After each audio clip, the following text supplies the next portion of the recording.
और ये वाले टॉपिक्स आपने नहीं करने। ये सारे टॉपिक्स बिल्स ऑफ एक्सचेंज के स्मार्ट सिलेबस में शामिल नहीं है। आगे मैं इस चैप्टर की एक्सरसाइज में से बताऊंगा कि आपने कौन कौन से क्वेश्चन करने, कौन कौन से क्वेश्चन नहीं करने। आउज़ु बिल्लाहि मिनश शैतानिर रजीम, बिस्मिल्लाहिर रहमानिर रहीम। अज़ीज़ तलबा तलबात, मोहतरम साज़ा इकराम और न्यू नॉलेज अकेडमी के नाज़रीन, अस्सलामु अलैकुम वरहमतुल्लाहि वबरकातुहू। सबसे पहले तो एफ़ए और आईकॉम के स्टूडेंट्स के लिए एक बड़ी खुशखबरी ये है कि एफ़ए और आईकॉम पार्ट 1 और 2 के स्टूडेंट्स के सब्जेक्ट्स का स्मार्ट सिलेबस यानी ALP एक्सीलरेटेड लर्निंग प्रोग्राम के तहत इनके मज़ामीन का भी मुख्तसर सिलेबस शाया हो चुका है। उसकी एक डिटेल्ड वीडियो मैं बना चुका हूँ। आईकॉम और एफ़ए के तमाम मज़ामीन के सब्जेक्ट्स की वीडियो का लिंक डिस्क्रिप्शन में भी मौजूद है और यहाँ आई बटन में भी आ रहा है। आप यहाँ से अपने सब्जेक्ट का स्मार्ट सिलेबस देख सकते हैं। अब दूसरी खुशखबरी आप लोगों के लिए ये है कि मैंने ये फ़ैसला किया है कि इस चैनल के ज़रिए से हर सब्जेक्ट की एक अलहदा से वीडियो बनाई जाए। हर सब्जेक्ट की बुक के साथ एक वीडियो बनाई जाए और बच्चों को डिटेल से बताया जाए कि उनके मज़मून में से कौन कौन से चैप्टर निकाल दिए गए हैं और कौन कौन से चैप्टर शामिल हैं, और जौन से चैप्टर आपके सिलेबस में शामिल हैं उन चैप्टर्स में से कौन कौन से टॉपिक्स आपने करने हैं और कौन कौन से टॉपिक्स आपने नहीं करने हैं। तो इस सिलसिले की आज ये पहली वीडियो है। आईकॉम पार्ट 1 और 2 के तमाम सब्जेक्ट्स यानी आईकॉम पार्ट 1 के असूल तिजारत, असूल माशियात, अकाउंटिंग, बिजनेस मैथमेटिक्स, और Icom part 2 accounting, business statistics, असूल बैंकारी और जोग्राफिया। इन तमाम सब्जेक्ट्स की तो मैं बुक के साथ हर चैप्टर का बताऊंगा कि ये चैप्टर सिलेबस में शामिल है या नहीं है। अगर कोई चैप्टर सिलेबस में शामिल है तो उसके कौन कौन से टॉपिक्स या कौन कौन से क्वेश्चंस सिलेबस में शामिल हैं और कौन से क्वेश्चंस सिलेबस में शामिल नहीं हैं। अब एफ़ए के स्टूडेंट्स अगर चाहते हैं कि उनकी बुक्स को भी इसी तरह से डिस्कस किया जाए कि उनकी बुक के कौन से चैप्टर सिलेबस में शामिल हैं और कौन से चैप्टर सिलेबस में शामिल नहीं हैं, और किस चैप्टर में से कौन से टॉपिक्स या कौन से क्वेश्चंस सिलेबस में शामिल हैं और कौन से टॉपिक या क्वेश्चंस सिलेबस में शामिल नहीं हैं। अगर एफ़ए के स्टूडेंट्स भी ये चाहते हैं कि उनके मज़ामीन की भी बुक्स के साथ ऐसी ही वीडियोस बनाई जाएं, तो वो जो एक्सीलरेटेड लर्निंग प्रोग्राम सिलेबस वाली मेरी वीडियो है उस वीडियो में जाके अपने सब्जेक्ट को कमेंट में मेंशन करें। जिस सब्जेक्ट के भी 10 कमेंट्स आ जाएंगे उस सब्जेक्ट की मैं बुक के साथ डिटेल्ड वीडियो बना के बता दूंगा कि कौन से चैप्टर सिलेबस में शामिल हैं, कौन से चैप्टर सिलेबस में शामिल नहीं हैं, और जो शामिल हैं उनके कौन से टॉपिक और क्वेश्चन शामिल हैं। तो आए टाइम ज़ाय किए बगैर अब आईकॉम पार्ट 1 काउंटिंग का एक्सीलरेटेड लर्निंग प्रोग्राम के तहत स्मार्ट सिलेबस डिस्कस करते हैं। तो स्टूडेंट्स,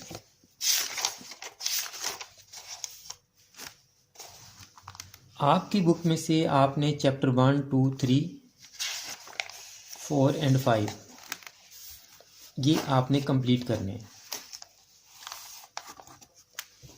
इनमें से आपको डेफिनेशंस आती हैं और जर्नल और लेजर में से आपको एक लॉन्ग क्वेश्चन आता है जी। चैप्टर 6 पे आए, accounting for bills of exchange. इसमें से आपने यहाँ तक टॉपिक्स करने हैं और ये वाले टॉपिक्स आपने नहीं करने। ये सारे टॉपिक्स बिल्स ऑफ एक्सचेंज के स्मार्ट सिलेबस में शामिल नहीं हैं। आगे मैं इस चैप्टर की एक्सरसाइज में से बताऊंगा कि आपने कौन कौन से क्वेश्चन करने, कौन कौन से क्वेश्चन नहीं करने। स्पेशल जर्नल्स पहले ही आपके सिलेबस में चैप्टर शामिल नहीं है। Chapter 8 cash book and bank reconciliation statement वाला, इसमें से उसने कैश बुक को सिलेबस में से निकाल दिया है और सिर्फ बैंक रिकॉन्सिलिएशन स्टेटमेंट यानी BRS को सिलेबस में इंक्लूड किया है, और उसके साथ भी मेंशन किया है कि सिंपल। आपके सिलेबस में पहले से ही सिंपल BRS शामिल है। एक सिंपल BRS होती है और एक रिवाइज्ड कैश बुक से बनाते हैं। इस चैप्टर की एक्सरसाइज में से मैं आपको बताऊंगा कि कौन से क्वेश्चन आपने करने हैं और कौन से क्वेश्चन आपने नहीं करने हैं। आगे चलते हैं जी। जर्नल प्रॉपर ये पहले ही आपके सिलेबस में नहीं है। फाइनल अकाउंट आप सारा करेंगे। Adjustment and there effects on final account, आप देखें एडजस्टमेंट्स उसने लिखी हुई हैं, जो एडजस्टमेंट्स आपके स्मार्ट सिलेबस में लिखी हैं वही एडजस्टमेंट्स आपको आएंगी। ये एडजस्टमेंट्स आपको बैड डेट्स वाली, provision for discount on debtors, provision for discount on creditors और some typical problems in final accounts, ये आपको नहीं आएंगी। तो देखें सिलेबस में उसने आपको सिर्फ closing stock, outstanding expenses, prepaid expenses, accrued income, unearned income और डेप्रिसिएशन, ये 6 एडजस्टमेंट्स दी हैं। तो आपको फाइनल अकाउंट के क्वेश्चन में यही 6 एडजस्टमेंट्स पूछेगा वो, इसके अलावा कोई और एडजस्टमेंट नहीं पूछेगा। अभी चैप्टर में जाके हम डिस्कस करेंगे कि आपने इस चैप्टर के कौन कौन से क्वेश्चन करने हैं और कौन कौन से क्वेश्चन नहीं करने। और वर्कशीट आपके सिलेबस में पहले से शामिल नहीं है, फाइनेंशियल स्टेटमेंट्स भी आपके सिलेबस में पहले से शामिल नहीं है, कैपिटल एंड रेवेन्यू आप पूरा चैप्टर करेंगे, और रेक्टिफिकेशन ऑफ एरर्स इसने सिलेबस में से निकाल दिया है, इसको आपने बिल्कुल नहीं करना। इसमें से आपको एमसीक्यूज भी नहीं पूछेगा, शॉर्ट क्वेश्चन भी नहीं पूछेगा और लॉन्ग क्वेश्चन भी नहीं पूछेगा।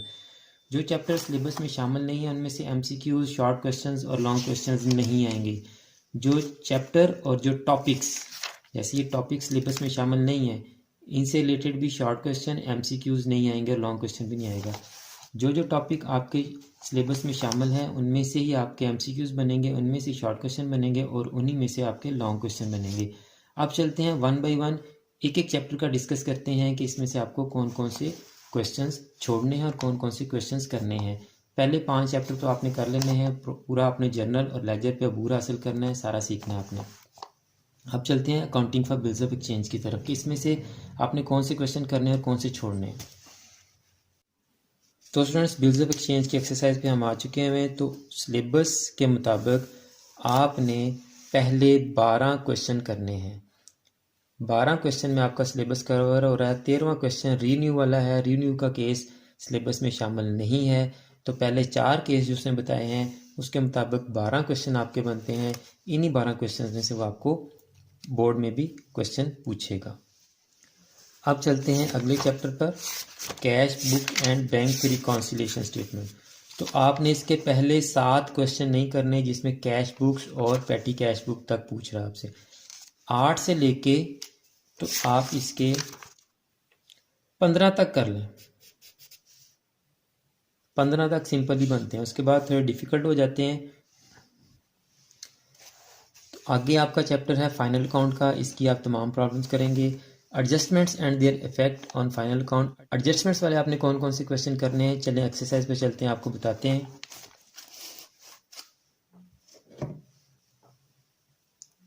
तो स्टूडेंट्स, जो एडजस्टमेंट्स उन्होंने बताई हैं वो क्लोजिंग स्टॉक की है, वो आउटस्टैंडिंग एक्सपेंसेस की है, prepaid expenses, accrued income, unearned income और डेप्रिसिएशन की है। इसके अलावा जो एडजस्टमेंट्स होंगी वो आपसे नहीं पूछेगा। इसका मतलब क्वेश्चन नंबर 5, 6, 7, 8,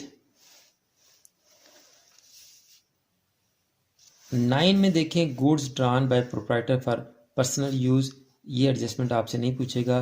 इसका मतलब ये 8 तक आपको क्वेश्चन पूछ सकता है। अगर क्वेश्चन नंबर 8 से आगे आपसे क्वेश्चन पूछेगा तो फिर ये एडजस्टमेंट नहीं देगा जो उसने सिलेबस में नहीं दी। इसी तरह देखें, make a provision of 10% debtors for bad and doubtful debts, ये भी एडजस्टमेंट आपकी नहीं है। अगर ये क्वेश्चन देगा तो ये एडजस्टमेंट नहीं देगा।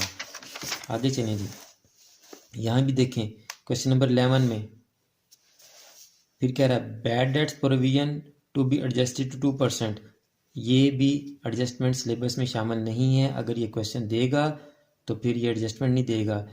अलाउ इंटरेस्ट ऑन कैपिटल, ये भी सिलेबस में शामिल नहीं है एडजस्टमेंट, ये भी नहीं दे सकता आपको। फिर आ गया जी reserve for discount 2.5% both on debtors and creditors. तो देखें आगे जितने भी क्वेश्चन हैं उसमें थोड़ी डिफ़िकल्ट और जो एडजस्टमेंट्स ने सिलेबस में नहीं दी वो आ रही हैं। तो इसका मतलब आप इसके सिर्फ 8 क्वेश्चन, 8 से भी 5 में से शुरू हो रहे हैं आप, 5, 6, 7, 8, 5, 6, 7, 8, सिर्फ ये क्वेश्चन कर लें, आपको इन्हीं में से देगा या इससे रिलेटेड जो आपकी इलस्ट्रेशंस हैं उनमें से आपको क्वेश्चन देगा। उसके बाद एडजस्टमेंट वाला चैप्टर भी हो गया। वर्कशीट आपने वैसे नहीं करनी, फाइनेंशियल स्टेटमेंट आपने वैसे नहीं करनी, कैपिटल रेवेन्यू सारा करेंगे और रेक्टिफिकेशन ऑफ एरर्स आप सारा छोड़ेंगे। तो स्टूडेंट्स, उम्मीद है कि आपको डिटेल से समझ आ गया होगा कि आपने प्रिंसिपल ऑफ अकाउंटिंग की बुक के कौन से क्वेश्चन करने हैं, कौन से क्वेश्चन छोड़ने हैं। इसके अलावा आपको मैं ये भी बता दूं कि हमने अकाउंटिंग की सॉल्यूशन की सीरीज़ शुरू की हुई है। हम तकरीबन जर्नल तक पहुंच चुके हुए हैं। आगे भी हम सारे जो हैं वो चैप्टर कवर करेंगे। तो अगर आपने अभी तक चैनल को सब्सक्राइब नहीं किया तो चैनल को सब्सक्राइब कर लें, बेल आइकन को भी दबा दें ताकि हम जितनी भी सॉल्यूशन वाली वीडियोस अपलोड करें आपके पास वो बराह रास्त और बर वक्त पहुँच सकें। अगर आपको ये वीडियो अच्छी लगी है तो इस वीडियो को लाइक करें और इस वीडियो को अपने फ्रेंड्स और क्लास फेलोज़ के साथ लाजमी शेयर करें। मेरी दुआ है कि अल्लाह ताला तमाम स्टूडेंट्स को, मेरे तमाम नाजरीन को और पूरी उम्मत मुस्लिमा को दीनों दुनिया के तमाम इम्तिहानात में कामयाबियाँ अता फरमाए और हम सब का ख़ात्मा बिल ईमान फरमाए। मुझे भी अपनी दुआ में याद रखा करें। अगली वीडियो तक के लिए फ़ी अमानिल्लाह।